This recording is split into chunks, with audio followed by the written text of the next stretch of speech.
కావున క్రీస్తునందు ఏ హెచ్చరిక అయినను, ప్రేమ వలన ఆదరణ అయినను, ఆత్మయందు ఏ సహవాసమైనను, ఏ దయారసమైనను, వాత్సల్యమైనను ఉన్న ఎడల మీరు ఏక మనస్కులగునట్లుగా ఏక ప్రేమ కలిగి ఏక భావము గలవారుగా ఉండి ఒక్క దాని యందే మనసుంచుచు నా సంతోషమును సంపూర్ణము చే. మీరంటే నాకు చాలా ఇష్టం. ఓ పిలిపిలారా, మీరంటే నాకు చాలా ఆనందం. మీ ఎడల నాకు చాలా ఇష్టంగా ఉంది. కానీ ఎందుకో నాకు ఒక అనుమానం కూడా ఉంది. మీ ఎడల మీరు ఏక మనస్సు కలిగి లేరు, ఏకాత్మ కలిగి లేరు. మీరు ఒకరు ఒకలాగున మీరు ప్రవర్తిస్తున్నారు. మీ ప్రవర్తన మంచిగా లేదు. ఇంకొక విధంగా చెప్పాలంటే, మీరు మీ సొంత జ్ఞానం మీద ఆధారపడిపోయారు. మీ సొంత తెలివితేటలు, మీ సొంత బలం మీద ఉన్నట్టుగా నాకు కనబడుతుంది. మీరు పరిచర్య చేస్తూ ఉన్నారు, ప్రభుకి ఇస్తూ ఉన్నారు. కానీ ఎందుకు ఒక లోటు అయితే మీలో నాకు కనబడుతుంది. కనుక నా సంతోషము సంపూర్ణం కావాలంటే మీరు చేయవలసినటువంటి పని ఏంటంటే, మీరు ఏక మనస్సు కలిగి ఉండాలి. ఒకే మనస్సు. అది ఎవరి మనస్సు? ప్రభు మనస్సు కలిగి ఉండాలి. అది ఇంకేమన్నాడు కింద, ఏక ప్రేమ కలిగి ఉండాలి. ప్రేమ అంటే దాని ఎవరమ్మ అర్థం? యేసుక్రీస్తు వారిని ఏమన్నారు? ప్రేమ. ఆయన ప్రేమాస్వరూపి. ప్రభు ప్రేమే ఉన్నాడు, దేవుడు ప్రేమే అయి ఉన్నాడు. మీరు ఒకే ప్రేమలో ఉండాలి, ఒకే మనస్సు కలిగి ఉండాలి. కనుక నా సంతోషము సంపూర్ణంగా ఉండనివ్వండి. కొన్ని మీరు కరెక్ట్ చేసుకోండి అని ప్రభువారు ఫిలిప్పీ సంఘానికి పరిశుద్ధాత్మ ద్వారా వ్రాయిస్తున్నాడు. తర్వాత కక్ష చేతనైనను వృధా అతిశయము చేతనైనను ఏమీ చేయక వినయమైన మనసు గలవారే ఒకనికొకడు తనకంటే యోగ్యుడని ఎంచుకునడి. ఈ మాట సార్వత్రిక సంఘానికి, not only king Jesus gospel మినిస్ట్రీస్కి వ్రాయించిన మాటగా సార్వత్రిక సంఘానంతటికి చెప్తున్నాడు. మీరు నిన్న పండు చాలా చక్కగా వాక్యం చెప్పాడు. పండు వెళ్ళి నేనేం చెప్పాలంటే, పండు నువ్వు చాలా మంచిగా వాక్యం చెప్పావు. దేవుడు నేను ఇంకా మంచిగా నేను వింటూ ఉంటాను. ఆమె రూతు గ్రంథం ధ్యానం చేస్తున్నాడు. రూతు గ్రంథం ధ్యానం చేస్తుంటే ఒక్కొక్క వచనానికి కొన్ని వివరణిస్తూ వస్తూ ఉన్నాడు. నేను వింటూ ఉంటాను, చాలా సంతోషం అనిపిస్తుంది. నువ్వు మంచిగా చెప్తున్నావు పండు అని నేను ఎంకరేజ్ చేస్తాను. తాను ఏం చేయాలంటే పొంగిపోకుండా అతను ఏం చెప్పాలంటే, అంకుల్ మీరు కూడా మంచిగా చెప్తున్నారు, అంకుల్ మీరు కూడా నాకంటే మంచిగా చెప్తున్నారు, మిమ్మల్ని దేవుడు దీవించినగా కానీ తను అనుకోవాలి. ఒకవేళ ఇంకా ఎవరి గురించైనా ఇద్దరు మధ్య సంభాషణ ఉన్నప్పుడు ఒకరిని ఎవరైనా పొగిడితే మనం ఏం చెప్పాలంటే, నువ్వు నాకంటే యోగ్యుడు అని చెప్పగలగాలి. అలా కాకుండా మనం గాల్లో ఎగిరిపోయినట్టు ఉండకూడదు, గాల్లో తేలిపోకూడదు. దాన్ని చాలామంది మిమ్మల్ని దాన్ని ఏమంటారు, ఉబ్బిపోతారు. మిమ్మల్ని మొలక చెట్టు ఎక్కిస్తారు. సుమా ఇంక నువ్వు ప్రార్థన చేయడం మానేస్తావు. నువ్వు ఇంకా మంచిగా ప్రార్థన చేయి. ఏం చెప్పాలి మనం? నువ్వు ఇంకా మంచిగా ప్రార్థన చేయపండు, దేవుడు నిన్ను ఇంకా చక్కగా వాడుకుంటాడు ఆయన చేతులు. ఇంకా మంచి ప్రార్థనాపరుడుగా దేవుడు నిన్ను దీవిస్తాడు, మంచిగా ప్రవక్తగా నిన్ను ఉంచుకుంటాడు. మన బిడ్డలు యవనస్తులకి మనం దీవించాలి, మనం చెప్తూ ఉండాలి. మీరు ఇద్దరు సంభాషణలో ఉన్నప్పుడు మీరు ఒకరిని ఎడల ఒకడు యోగ్యుడని ఎంచుకోవాలి. చెప్పాలే, ఇంకెప్పుడు ఇదే సోది ఉంటుంది. వింటూ ఉంటాం, మనసులో ఒక భావన వస్తూ ఉంటుంది. ప్రభు చెప్పే మాట, నువ్వు నాకు అంటే వేరే నేనే జోక్స్ అని చెప్పట్లేదు, కానీ ఒక అడ్వర్టైజ్మెంట్ ఉంటుంది, డబ్బులు ఊరికినే రావు. లలిత చేయాలి, డబ్బులు ఊరికినే రావు. మీలో ఒకరికొకడు యోగ్యుడని ఎంచుకుంటూ ఉండాలి. యోగ్యత మీకు అర్థమవుతుందన్నమాట. ఇద్దరు ఎంకరేజ్ చేయాలి, మోటివేట్ చేసుకోవాలి. మనం ఒకరినొకరు పురుకొల్పుకుంటూ ఉండాలి. ఇందులో మీరు ప్రార్థనలో విశ్వాసంలో, వాక్యంలో, వాక్యం ధ్యానం చేసే విషయంలో, వాక్యం నేర్చుకునే విషయంలో, మోకాళ్ళ విషయంలో మీరు ఒకరినొకరు గ్రేట్ అని ఇంకొక విధంగా మనం ప్రోత్సాహపరుచుకుంటూ ఉండాలి. యోగ్యులను ఎంచుకోవాలి. అప్పుడు ఏమవుతుందంటే హంబుల్నెస్, హ్యూమిలిటీ, ఇంకొక విధంగా చెప్పాలంటే దేవుని యొక్క మనస్సు మనం కలిగి ఉంటాం. యాక మనస్సు కలిగి ఉంటాం. ఏం చెప్తున్నాడు ఇక్కడ ఇంకొక మాట, మీలో ప్రతివాడును తన సొంత కార్యములను మాత్రమే కాక ఇతరుల కార్యములను కూడా చూడవలెను. ఏం చెప్తున్నాడు తల్లి? అర్థమవుతుంది కదా మీ మాట నేను చెప్తూ ఉంటే? మీలో ప్రతివాడును, ఎవరికి రాస్తున్నాడు? పరిశుద్ధాత్మ దేవుడు అపోస్తలుడైన పౌలు గారి చేత వ్రాయిస్తూ ఉన్నాడు. ఏమని? మీలో ప్రతివాడు తన సొంత కార్యములను మాత్రమే కాక ఇతరుల కార్యములను కూడా చూడవలెను. ఒక మాట ఉంది. తర్వాత ఇంకేం చెప్తాడంటే, క్రీస్తు యేసునకు కలిగిన ఈ మనస్సు మీరును కలిగి యుండుడి. క్రీస్తు యేసునకు కలిగిన ఈ మనస్సు మీరును కలిగి యుండుడి అంటే పైనేం చెప్పాం మనం? పైనేం చెప్పుకున్నాం? అందరూ తమ సొంత కార్యములను చూసుకుంటున్నారు. తమ సొంత కార్యములను మాత్రమే కాక ఇతరుల కార్యములను కూడా చూడవలెను అంటూ కిందే ఉన్నాడంటే, క్రీస్తు యేసునకు కలిగిన ఈ మనస్సు మీరును కలిగి యుండుడి అంటే క్రీస్తు యేసు వారు ఆయన ఇతరుల కార్యములు తన సొంతంగా కాదండి, తన పని కోసం కాదు, ఇతరుల ఎలా అమ్మా, ఇతరుల కొరకు, పరుల కొరకు, అది కూడా ఎవరి కొరకు? శత్రువుల కొరకట, కృతజ్ఞత లేని వారి కొరకట ఆయన ప్రయాసపడినట్టుగా మనం చూస్తాం. ఇంకొక మాట ఇక్కడ ఏముందంటే, క్రీస్తు యేసునకు కలిగిన ఈ మనస్సు మీరును కలిగినుడి. నాకు 13వ అధ్యాయం మనం ధ్యానం చేస్తాం. యోహాను సువార్త 13వ అధ్యాయంలో అది గొప్ప అధ్యాయం అండి. అక్కడ ప్రభువారు భోజనానికి కూర్చున్నారు. 12 మంది శిష్యులు ఉన్నారు. భోజనానికి కూర్చున్నారు. ఆయన మధ్యలో లేచిపోయాడు. నడుముకు టవల్ కట్టుకున్నాడు. ఆయన టవల్ కట్టుకుని అందరి పాదాలు ఒక్కొక్కరి పాదాలు మధ్యలో లేచి ఆయన ఏమన్నారు? నడుముకు టవల్ కట్టుకుని ఒక్కొక్కరి పాదాలు రేపు సిలువుకు అప్పచెప్పబోతున్నాడు. శత్రువు యొక్క పాదాలు కూడా శత్రువే కదా ఇంకొక విధంగా చెప్పాలంటే శత్రువు యొక్క పాదాలు కడుగుతా అంటూ ఏం చెప్తాడంటే, నేను ఏ విధంగా అయితే హంబుల్గా తగ్గించుకున్నానో అలాగున మీరు కూడా చేయవలసినదే అని వ్రాయబడింది. అక్కడ చేయండి అని చెప్పట్లేదు, చేయవలసినదే.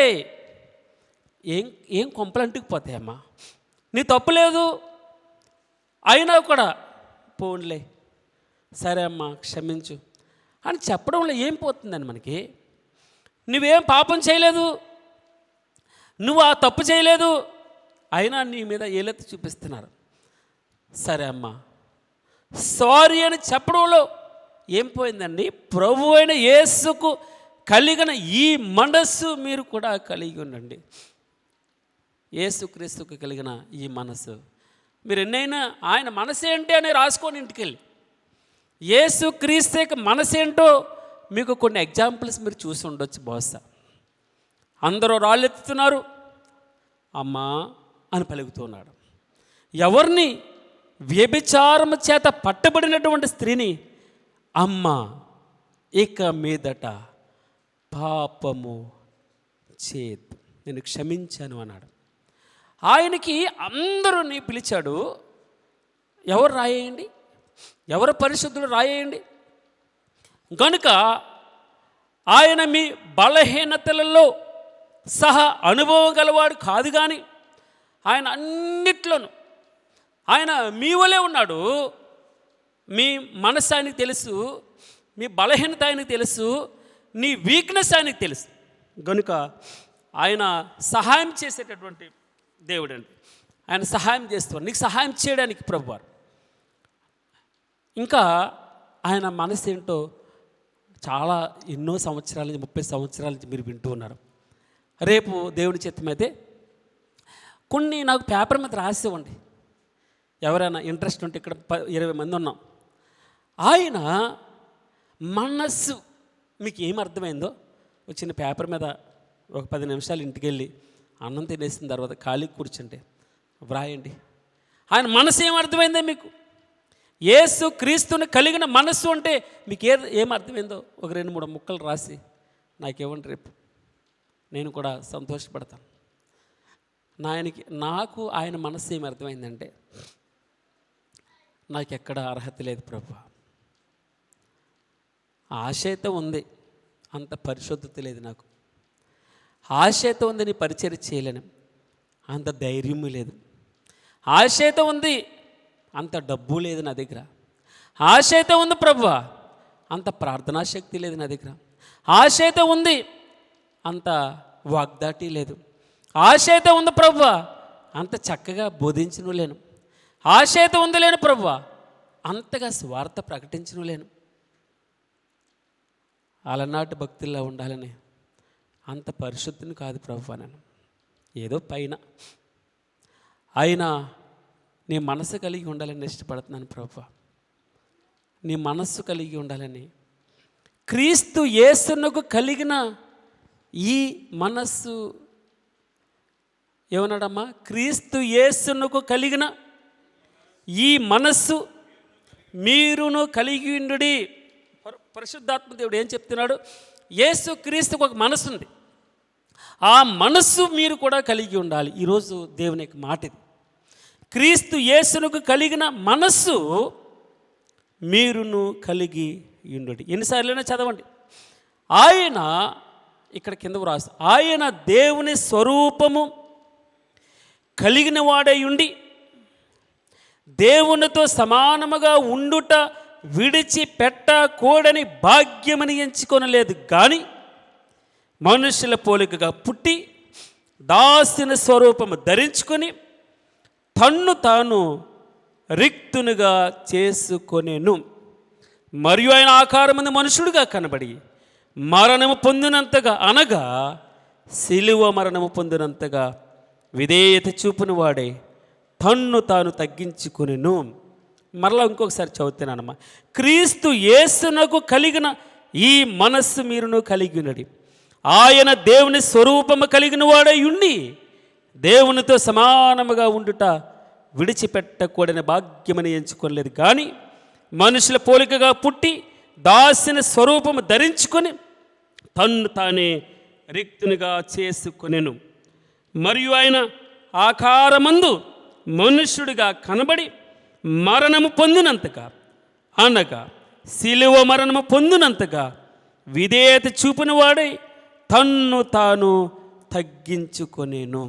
స్తోత్రం ప్రభా. ఈ మాట ఎంత మంచిగా ఉందో, ఎంత సంతోషం అనిపిస్తూ ఉంటుందో. కింద వ్రాయబడి ఉంది, అందుచేతను నీకు ఆశీర్వాదం కలగాలంటే, నీకు నీ ఇంట్లో ఆశ్చర్య కార్యములు జరగాలంటే, అద్భుతం జరగాలంటే, ఇందాక ఒక మాట చెప్పుకున్నాం, డబ్బులు ఊరికినే రావు. మీరు ఎలా వస్తాయి? కిందేం చెప్తున్నాడంటే, అందుచేతను చదవండి బ్రదర్. అందుచేతను పరలోకముందున్న వారిలో కానీ, భూమి మీద ఉన్నవారిలో కానీ, భూమి క్రింద ఉన్నవారిలో కానీ ప్రతి వాని మోకాలును యేసు నామమున వంగునట్లును, ప్రతి వాని నాలికయు తండ్రి అయిన దేవుని మహిమార్థమే యేసు క్రీస్తు ప్రభువుని ఒప్పుకొనినట్లును, దేవుడు ఆయనను అధికముగా హెచ్చించి ప్రతి నామమునకు పై నామమును ఆయనకు అనుగ్రహించెను.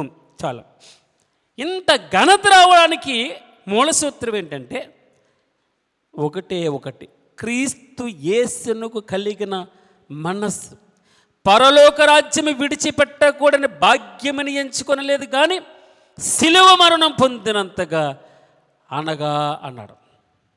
ఎంతగా విధేయత చూపించాడంటే, ప్రేమ ఏదో మీకు అర్థం కావాలంటే, ఆయన మన నిమిత్తం తన ప్రాణము పెట్టెను గనుక అసలు ప్రేమెట్టదో మీకు అర్థమవుతుంది అన్నాడు 1 యోహాను పత్రిక 3:16. ఇక్కడ అందరికంటే గనుడుగా ఎంచబడుతూ ఉన్నాడు. అన్ని నామముల కంటే పైనామము ఆయనకు ఉంచబడుతున్నది. ప్రతి మోకాలు యేసు నామములో వంగును అని వ్రాయబడి ఉంది. ప్రతి నాలుక యేసు నామమును, ప్రతి వాని నాలుకయు తండ్రి అయిన దేవుని మహిమార్థమై యేసుక్రీస్తే ప్రభువని ఒప్పుకొనున్నట్లును దేవుడు ఆయను అధికముగా హెచ్చించి ప్రతి నామమునకు పైనామము ఆయనకు ఉంచాట, ఆయనకు అనుగ్రహించబడిందట. ఇది ఒట్టొట్టుగా రాలేదండి, ఎంతో కష్టపడాలండి. నీకు మంచి మార్కులు రావాలంటే, ఉన్నత స్థితి రావాలంటే చాలా కష్టపడాలి. అన్ని ఒక యజ్ఞంలా చేయాలి, ఒక యజ్ఞంలా చేయాలి. ఆ యజ్ఞంలా చేస్తేనే రిజల్ట్స్లో మంచి మార్కులు తెచ్చుకుంటాను, మంచిగా పాస్ అవుతావు. నీ ఉద్యోగం చేసేటప్పుడు కూడా అది ఒక యజ్ఞంలో చేయాలి. అందరికంటే బెస్ట్గా ఉండాలని అనుకోవాలి, అందరికంటే పెర్ఫెక్షన్లో ఉండాలని ఉద్యోగం చేయాలి. మనస అన్నీ దాని మీదే పెట్టాలి. ఉదయం వెళ్ళిపోతే అన్నీ మర్చిపోవాలి, అందులో లీనమైపోవాలి. అప్పుడే నీవు అందులో ఉన్నటువంటి ఆ చక్కని రిజల్ట్ నీకు యేసుక్రీస్తు వారికి అద్భుతమైనటువంటి నామం అనుగ్రహించబడిందంటే, హెచ్చింపబడిందంటే, అంత ఉన్నతమైనటువంటి ఆ స్థితి వచ్చిందంటే దీనికి మూలసూత్రం ఏంటి తెలుసండి? మూలసూత్రం ఏంటి? ఆయన హంబుల్నెస్. అంతే. ఎంతగా తగ్గించుకున్నాడంటే శిలువ మరణం అంటే దాన్ని ఏమన్నారంటే శాపగ్రస్తమైనది, నీచమైనది. అది ఇంకొక విధంగా చెప్పాలంటే దుర్మార్గమైనటువంటిది, భయంకరమైనటువంటిది. మీరు ఒక్కసారి పొడి చేస్తే చచ్చిపోతాడు. ఆ చేతుల్లో ఏం చేయాలంటే, చేతుల్లో మేకులు కొట్టి వేలాడదీయాలి. ఆ చేతుల్లో నుంచి వచ్చేటటువంటి రక్తం అంతా పోవాలి. ఆ రక్తం పోతే ప్రాణం పోవాలి. ఒకవేళ ప్రాణంకి పోతే చివరిలో ఏం చేస్తారండి? పొడి చేస్తారు. ఆ రక్తం అంతా పోయిన తర్వాత అప్పుడు లేదా ఎముకలు ఎరగొడతారట. కానీ ప్రభువారికి వీళ్ళిద్దరికంటే ముందే చనిపోయాడు ఆయన. 2 దొంగల కంటే ముందే చనిపోయాడు. ఇంత త్వరగా చనిపోయాడా అంటూ ఉన్నాడు. ఇంత త్వరగా అంటే ఆయన సమయం వచ్చింది. ఆయన ఈ శాపగ్రస్తమైనది, ఇంకొక విధంగా చెప్పాలంటే దోషపూరితమైనటువంటిది, ఇది పాపపూరితమైనటువంటిది అండి. ఆయనట మనం పాపంగా చేశామట. సరే మంచిది, ఏది ఏమైనా కూడా దేవుడు ఆయనని ఎంతో ఉన్నతంగా హెచ్చించినట్టుగా మనం చూస్తాం. క్రీస్తు యేసునకు కలిగిన ఈ మనసు మీరు కూడా కలిగి ఉండాలి. ఆయన ఎక్కడండి? దేవుడేంటి? దేవుని స్వరూపం ఏంటి? ఆయన తన్ను ఎంతగా తగ్గించుకున్నాడంటే శిలువ మరణం అంటే అసలు మొత్తం కంప్లీట్గా అండి బెండ్ అయిపోవడం, దాసుని స్వరూపం ధరించుకొని రిక్తునుగా అంటే ఏమీ లేనివాడుగా చేసుకున్నాడంటే అంత ఉన్నతమైనటువంటి శక్తి. ఆయన వస్త్రపు చెంగు ముట్టుకుంటే 12 సంవత్సరాల నుంచి అండి, ఎన్ని సంవత్సరాలమ్మా? 12 సంవత్సరాల నుంచి ఆ క్యాన్సర్ రోగం, ఇంకొక విధంగా చెప్పాలంటే కంటిన్యూయస్ బ్లీడింగ్ అంటే క్యాన్సర్, ఇంకొక విధంగా చెప్పాలంటే. తర్వాత చచ్చిపోయిన శవం అండి. ఆ పాడిని ముట్టుకున్నాడు ప్రభు. ఆయన ఉమ్ములో శక్తి ఉంది, ఆయన చేతుల్లో శక్తి ఉంది, ఆయన పాదధూళ్ళలో శక్తి ఉంది, ఆయన వస్త్రాల్లో శక్తి ఉంది, ఆయన ఉమ్ములో శక్తి ఉంది కదమ్మా. ఆయన చేత్తో ముట్టుకున్నాడు కొంతమందిని. ఆయన మట్టి ఉమ్మేసి మట్టి పూసి రాశాడు. ఇంకొక విధంగా చెప్పాలంటే నోటి మాటతో చేతులతో ముట్టుకుంటే. అయితే ఆయన అంత శక్తిమంతుడయ్యండి ఒక నిన్ను నన్ను అదే ఆ స్థానంలో కుమారుడిగా కూర్చుండబెట్టాలని ఆయన ఎంతగా తగ్గించుకున్నాడో. అదే ఈ పత్రికలో ప్రభువుని మనం అపోస్తలుడైన పౌలు గారు పరిశుద్ధాత్మ ద్వారా ఎంత అద్భుతంగా ఎక్సలేట్ చేస్తూ వస్తున్నాడు.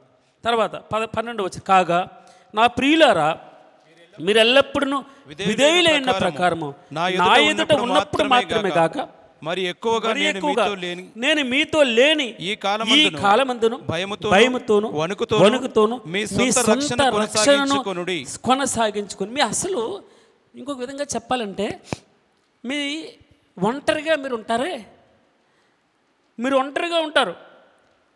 అప్పుడు అసలైనటువంటి మీ ప్రవర్తన, మీ సొంత రక్షణ కొనసాగిస్తున్నారా లేదా, ప్రభువుకు భయపడుతున్నారా లేదా, మీరు మీ తల్లిదండ్రులకు విధేయులై ఉంటున్నారా లేదా, మీరు ఒంటరిగా ఉన్నప్పుడు అర్థమవుతుంది. నీ పక్కన ఎవరు లేరు, నేను ఎవరో చూడలేదని నువ్వు అనుకుంటున్నావు, అప్పుడు నువ్వు ఎంత పెర్ఫెక్షన్లో ఉంటున్నావో అదే నీ సాక్ష్యం ఇచ్చేది.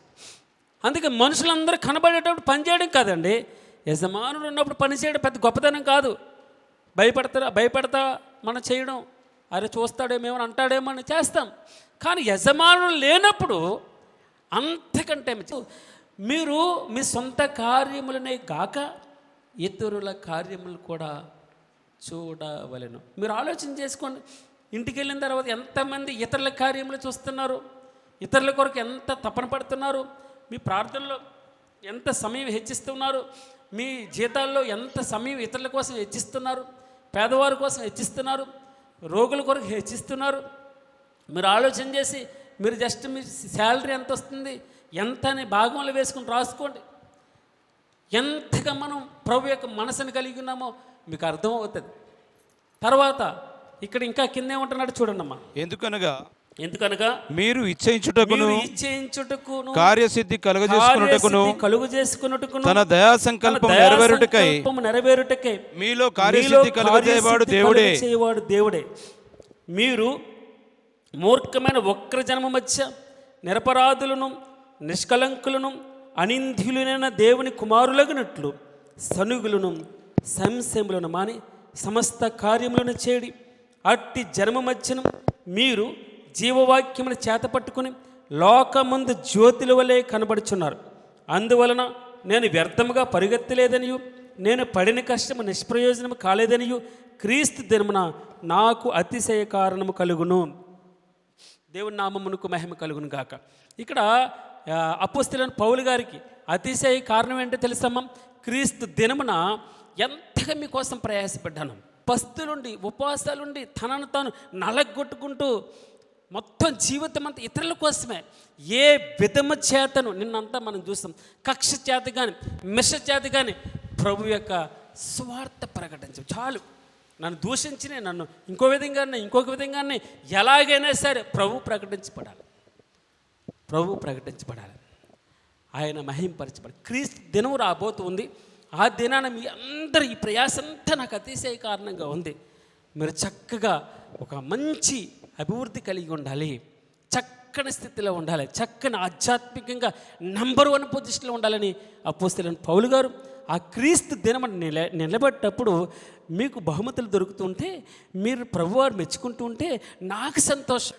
పుత్రుడు జన్మించినప్పుడు కలగదు పుత్రోత్సాహం, పుత్రుని కనుగొని పొగడగా ప్రభువారు మెచ్చుకుంటూ ఉంటే మీ అందరి కొరకు నేను పడిన ప్రయాస వ్యర్థం కాలేదు అని అప్పుడు క్రీస్తు దినం అనగా ఆయన ముందర నిలవబడినప్పుడు నాకు సంతోషం వస్తుందని అపోస్తలుడైన పౌలు గారు అంటున్నారు. తర్వాత ఇంకొక మాట పడుతుంది. తర్వాత మరియు మీ విశ్వాస యాగములోను దాని సంబంధమైన సేవలోను నేను పానార్పణముగా పోయబడినను. నేను ఆనందించి మీ అందరితో కూడా సంతోషించును. నా శరీరం కృషించిపోతుంది, ఆ శరీరం నిండా బాధలేనండి, శరీరం నిండా కళ్ళేమో జబ్బు కళ్ళు అంట, పుసులు కారేయట, అందుకే పెద్ద పెద్ద అక్షరాలతో నేను రాస్తున్నాను అంటాడు. అందుకే ఇంకొక చాట ఏమైనా వ్రాయబడింది, ఇదిగో నా నిమిత్తం మీ కళ్ళను ఓడబెరికి ఇచ్చివేదిరని నమ్ముతున్నానని సంఘానికి రాస్తూ ఉన్నాడు. కనుక నా కళ్ళు కనబట్టలేదు, మీరు నా కళ్ళు పెట్టుకోండి అని, మీ కళ్ళు పెరిగేసి నాకు ఇయ్యాలని మీకు ఇష్టంగా ఉంది అని అపోస్తలుడైన పౌలు గారు సాక్ష్యం చెప్తున్నాడు మరి గలతీ సంఘానికి. ఇలాగున అనేకమైన విషయాల్లో ముమ్మారు కొరింథీయులకు రాసిన పత్రికలు 12వ అధ్యాయంలో వ్రాయబడింది. ముమ్మారు ప్రార్థన, అయ్యా ఈ ముళ్ళు ఉంది, భయంకరంగా ఉంది, నేను తట్టుకోలేకపోతున్నాను, ముమ్మారు ప్రార్థన చేశాను, నన్ను తీసేసుకో అన్నాడు. అప్పుడు ప్రభువారు అన్నాడు, నా కృప నీకు, మై గ్రేస్ ఇస్ ఎనఫ్, నా కృప నీకు చాలును అంటూ ఉన్నాడు. ఇక్కడేమన్నాడు, మీ నిమిత్తం నేను సంతోషపడుతున్నాను, నాకు చాలా సంతోషం, చాలు, ఇదే నాకు తృప్తి అని అపోస్తలుడైన పౌలు గారు అంటూ ఉన్నాడు. తర్వాత అటువలనే మీరును ఆనందించి నాతో కూడా సంతోషించండి, నేను మీ క్షేమము తెలుసుకొని ధైర్యం తెచ్చుకొని నిమిత్తము తిమోతిని శీఘ్రముగా మీ యొద్దకు పంపుటకు ప్రభువైన యేసునందు నిరీక్షించుచున్నాను. నేను ఒక్కనే కాదు, తిమోతిని కూడా పంపిస్తాను. ఇదిగో నేను ఎందుకు పంపిస్తానంటే అతను మిమ్మల్ని బలపరుస్తాడు. అతడు ఈ విశ్వాసం నుంచి, అపోస్తలుడైన బోధ నుంచి మిమ్మల్ని తప్పిపోకుండా చూస్తూ ఉంటాడండి. అలవాట్ల నుంచి మనల్ని బయటికి, మనం సహవాసంలో ఉండాలి. ఎప్పుడు సహవాసంలో లేకపోతే ప్రార్థనలు మర్చిపోతాం, సహవాసంలో లేకపోతే వాక్యం చదవడం మర్చిపోతాం, కుటుంబ ప్రార్థనలు మర్చిపోతాం. సహవాసంలో ఉండవలసిందే, సహవాసంలో నువ్వు ఉండవలసిందే. అందుకే నేను రాకపోయినా పర్వాలేదు, తిమోతిని నేను మీ వద్దకు శీఘ్రంగా పంపిస్తాను. తను వచ్చి మీకేం చెప్తాడండి, నేను మీ క్షేమము తెలుసుకొని ధైర్యం తెచ్చుకునే నిమిత్తం తిమోతిని శీఘ్రముగా మీ వద్దకు, మీకు ధైర్యం చెప్తాడు. అతను మీ వద్దకు పంపుటకు ప్రభువైన యేసునందు నిరీక్షించుచున్నాను. మీ క్షేమ విషయమైన నిజముగా చింతించువాడు అతని నా యొద్ద లేడు. ఎవరు అయినా తిమోతి అంటే మీ నిమిత్తం ఏమన్నాడండి, మీ క్షేమ విషయమే నిజముగా చిందించేవాడు అతని వంటి వాడెవడును నా యొద్ద లేడు. ఎప్పుడు మీ గురించే, మీరు బాగుండాలనే తపన, మీరు మంచిగా ఉండాలి, మంచి ప్రార్థనా పరులుగా ఉండాలి, ఆరోగ్యంగా ఉండాలి, సంతోషంగా ఉండాలి.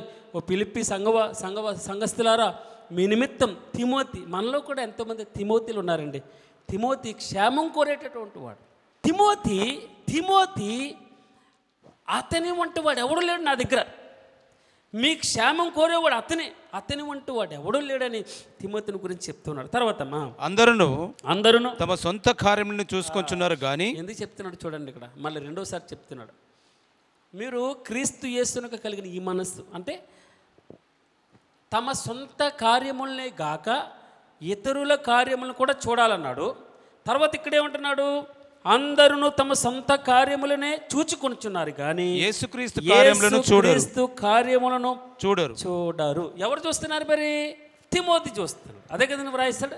తిమోతి అందరి గురించి ఆలోచిస్తున్నాడు. అందరూ సంతోషంగా ఉండాలి, అందరూ సమాధానంగా ఉండాలి, అందరూ నెమ్మదిగా ఉండాలి, అందరూ క్షేమంగా ఉండాలి, అందరూ ఏక మనసు కలిగి ఉండాలి, ఏక ప్రేమ కలిగి ఉండాలి, ప్రభువులో ఉండాలని తిమోతి ఒక్కడే చూస్తున్నాడు. అతని వంటి వాడు ఎవ్వరు లేడు.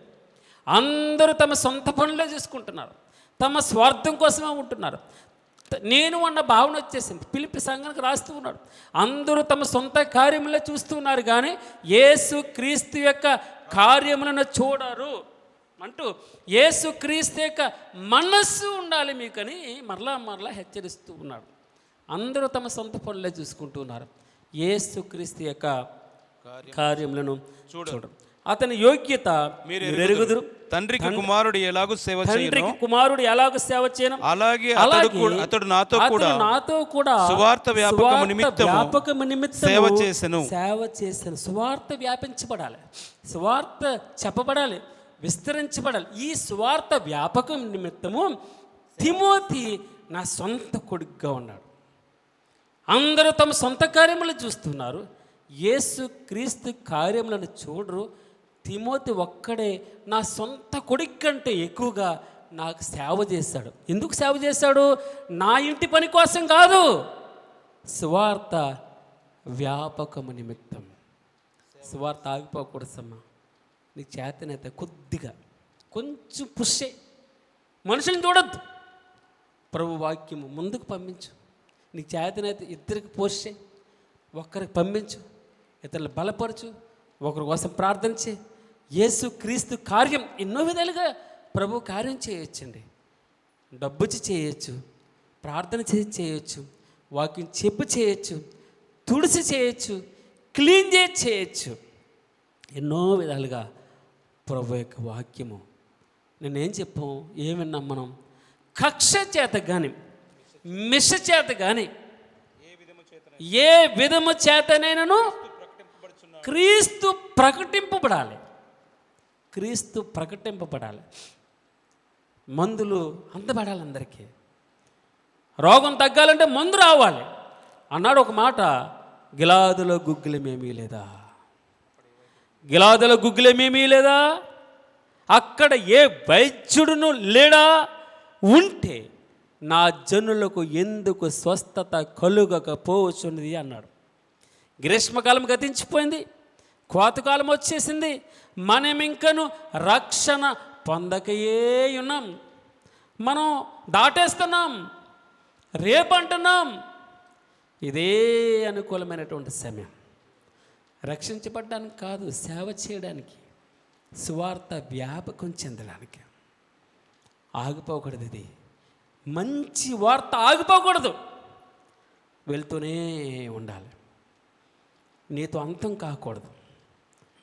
నువ్వు చెప్పాలి, నువ్వు ప్రభు ప్రేమే ఉన్నాడు, నువ్వు కూడా ప్రేమగా ఉండాలి, ప్రభుని చూపించాలి. తర్వాత ఏమన్నాడమ్మా, కాబట్టి నాకేమి సమర్పణయున్నదో చూచిన వెంటనే అతన్ని పంపవలనని అనుకొనుచున్నాను. నేను శీఘ్రముగా వచ్చేదనని ప్రభువును బట్టి నమ్ముచున్నాను.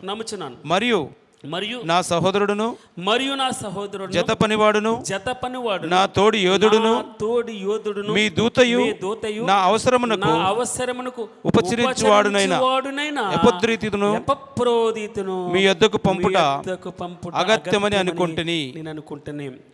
అతడు రోగి ఆయనని మీరు వింటిరి గనుక అతడు మిమ్మల్ని అందరినీ చూడ మిగుల అపేక్ష గలవాడై విచారపడుచుండెను.